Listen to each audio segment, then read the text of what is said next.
Sir, just very briefly, a couple of comments. The reason why government had offered the incentives was, of course, as we are talking about diversification in the economy, there is a lot of what we call a multiplier effect of movie production or any type of production to do with film in the country.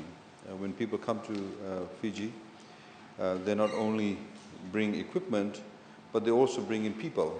People need to eat. They buy our food. They go to the market.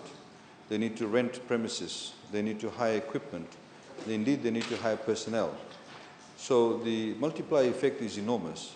Honorable Rosova lamented the fact that people are getting $500 a week, which actually is quite contradictory, because $500 a week out in the islands is actually a lot of money. You're looking at $2,000 a month.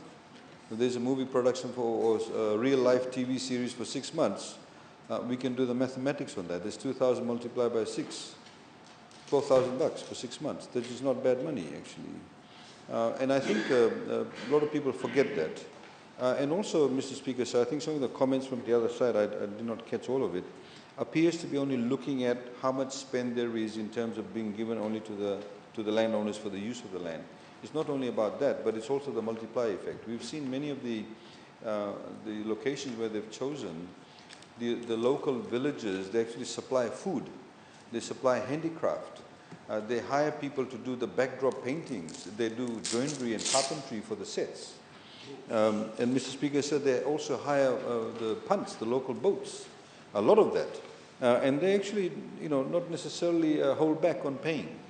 And we've seen how people actually demand quite large amounts of money. The other point I also want to make, sir, is that it's not only about real-life TV series and also full-length movies. It's also advertisements. We have seen, for example, there was one production from North America. They spent an entire 2 weeks to shoot, I think, a 1 minute or 1.5 minute TV ad. They spent on nothing dollar. That's the amount of time and resources it takes to shoot a very good production. So, it is actually a quick win. They, of course, use Fiji Airways to come to Fiji. Now flying to Vancouver and various other destinations.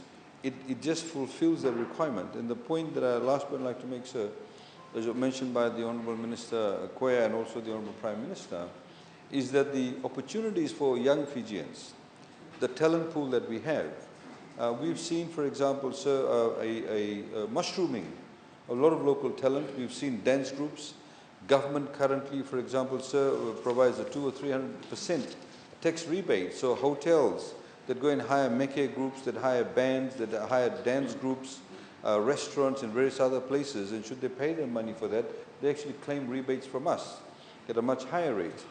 So we've seen that local talent feed into that. We've also have a requirement as part of getting the rebate that you have to work with the Fiji National University, the film school.